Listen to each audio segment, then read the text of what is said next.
Swastiastu. Perkenalkan, nama saya Kadek Tangka Suku Duentara dengan NIM 20020140114. Di sini saya akan menjelaskan pemaparan materi yang pertama, yaitu konsep dasar kualitas. Yang A, perspektif konsumen. Perspektif konsumen adalah kualitas yang lebih dipandang dari segi harga.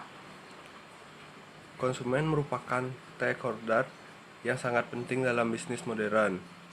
Bisnis tidak mungkin berjalan kalau tidak ada konsumen, yang tidak lantas menjadi alasan bahwa perspektif konsumen terhadap kualitas dijadikan sebagai yang utama. Konsumen memandang kualitas dari segi harga, price, sedangkan harga tidak bisa dijadikan sebagai patokan apakah suatu produk itu berkualitas baik atau buruk. Terkadang ditemui produk mahal dengan kualitas buruk. Tidak juga ditemui produk murah dengan kualitas baik. Yang B, perspektif produsen. Perspektif produsen lebih pada segi biaya yang dikeluarkan karena produsen berkaitan dengan langsung dengan proses produksi produk. Biaya yang dikeluarkan untuk menjaga kualitas produknya tentu akan berpengaruh terhadap biaya produksi keseluruhan. Biaya kualitas ini meliputi biaya pencegahan, biaya penelitian, biaya kegagalan internal, serta biaya kegagalan eksternal. Biasa pencegahan terdiri dari biaya perencanaan mutu, biaya pengendalian mutu, dan biaya pemeliharaan peralatan, biaya pelatihan mutu, biaya pengembangan produk, biaya kalibrasi, dan biaya konsultasi. Biaya pencegahan berkaitan dengan usaha-usaha untuk mencegah terjadinya produk cacat, dan ini dilaksanakan sebelum proses produksi dimulai. Biaya penilai terdiri dari biaya pemeriksaan dan pengujian bahan baku yang dibeli, biaya pemeriksaan kualitas pada saat proses produksi, biaya pemeriksaan dan pengujian kualitas produk jadi. Biaya kegagalan internal terdiri dari biaya rework dan biaya downriding. Selanjutnya, biaya kegagalan eksternal terdiri dari biaya ke pelanggan. Semakin tinggi biaya yang dikeluarkan untuk melakukan pengendalian kualitas produk, semakin tinggi pula total biaya produksinya.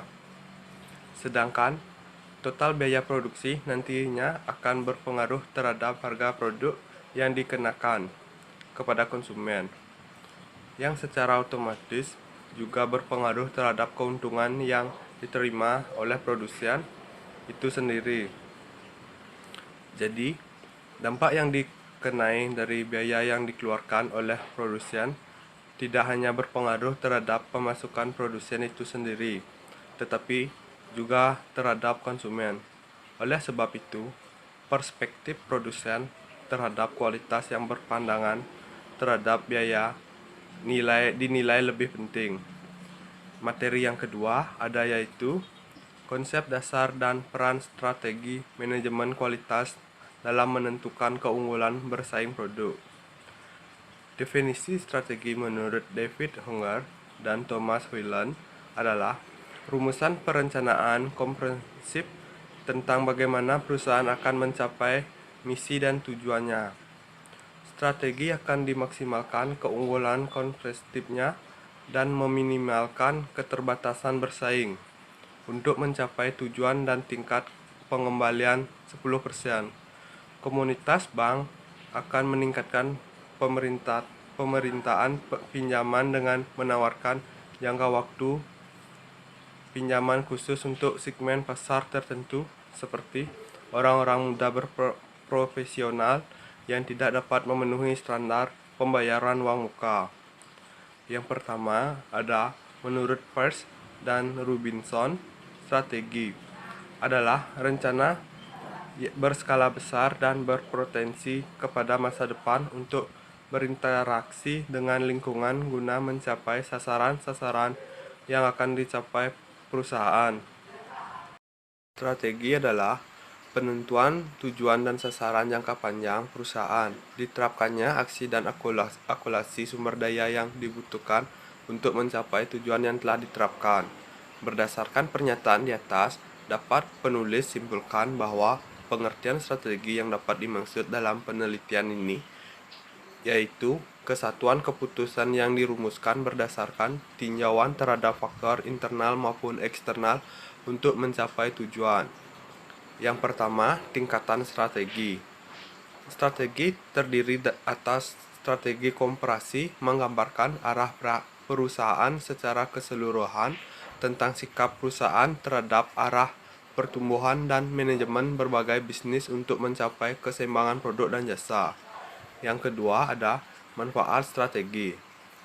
Primunun dan Udam menyatakan bahwa rumusan strategi yang baik mempunyai manfaat, yaitu mendorong pemahaman kondisi perusahaan yang sebenarnya, mengatasi konflik yang disebabkan pengembangan perusahaan yang tidak jelas, pemanfaatan sumber daya perusahaan, memenangkan persaingan perusahaan yang ketat, dan mampu membantu perusahaan mencapai tujuan dan memecahkan perusahaan yang rumit.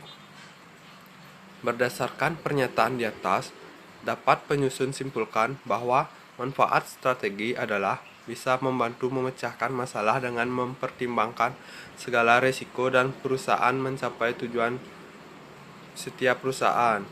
Yang pertama, manajemen strategi.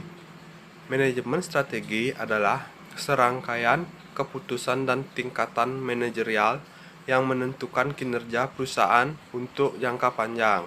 Berdasarkan pernyataan di atas, dapat penyusun simpulkan bahwa yang dimaksud dengan manajemen strategis adalah serangkaian keputusan dan tindakan dalam usaha mencapai tujuan perusahaan dalam jangka panjang. Yang kedua, ada proses manajemen strategi.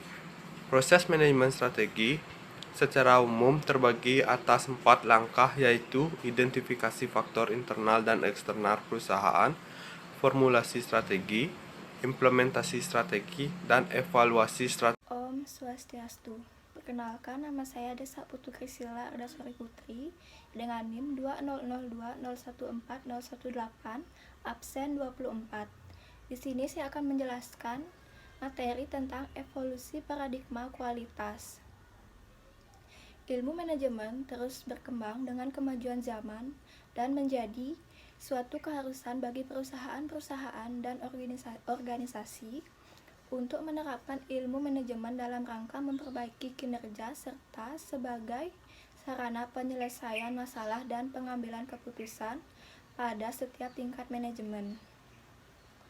Sejak zaman ilmiah atau klasik, para ahli manajemen seperti Robert Owen, Charles Babbage, Frederick Taylor, hingga Henry L. Gantt, serta pasangan suami istri Frank B.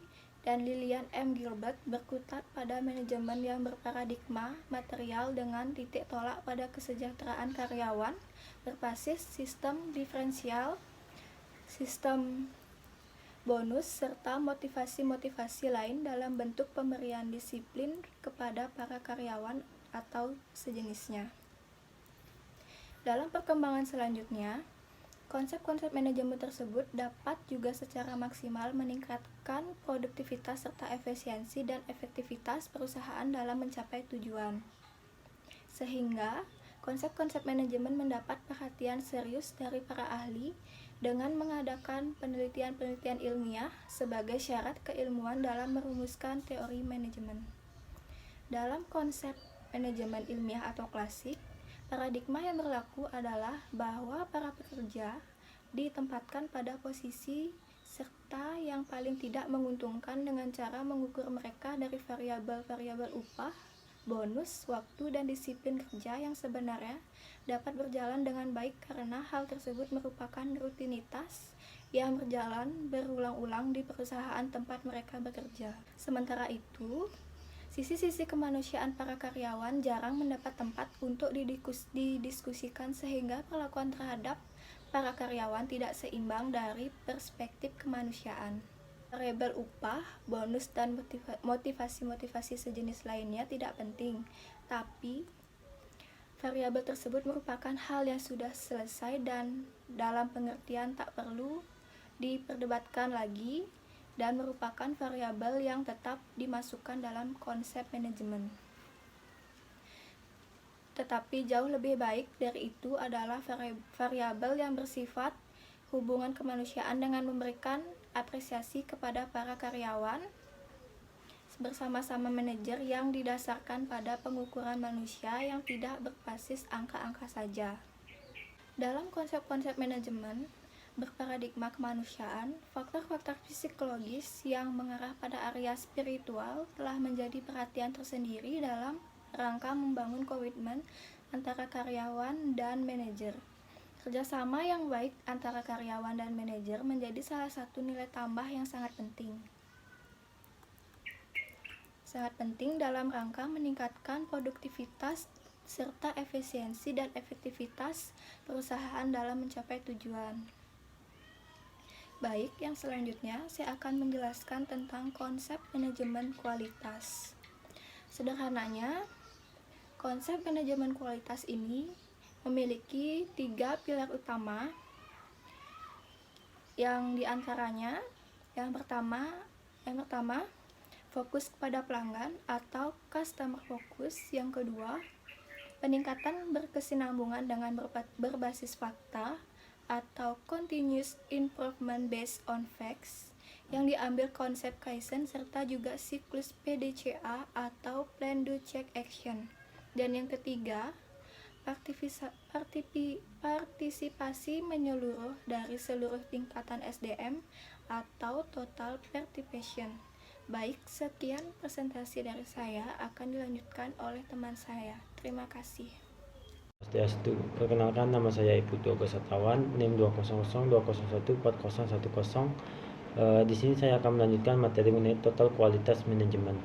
Total kualitas manajemen atau TQM adalah sistem manajemen kualitas yang berfokus pada pelanggan, customer fokus, dengan melibatkan semua level karyawan dalam melakukan peningkatan atau perbaikan yang berkesinambungan secara terus-menerus. Total Quality Management atau TQM menggunakan strategi data dan komunikasi yang efektif dan mengintegrasikan kedisiplinan kualitas ke dalam budaya dan kegiatan-kegiatan perusahaan. 8 elemen pokok dalam sistem manajemen TQM atau Total Quality Management. Ke-8 elemen tersebut diantaranya adalah yang pertama fokus pada pelanggan, yang kedua keterlibatan karyawan serta keseluruhan, yang ketiga pemusatan perhatian pada proses, 4 sistem yang terintegrasi, 5 peningkatan strategi dan sistematik, dan ke-6 peningkatan yang berkesinambungan, ke-7 keputusan berdasarkan fakta, dan ke-8 komunikasi. Selanjutnya materi mengenai tantangan atau isu strategis dalam manajemen kualitas.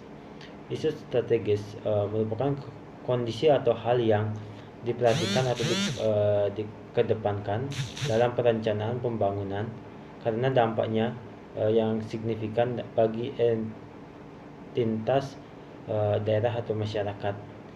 Di masa dating atau pengidentifikasikan, isu strategis merupakan dari proses perencanaan strategis.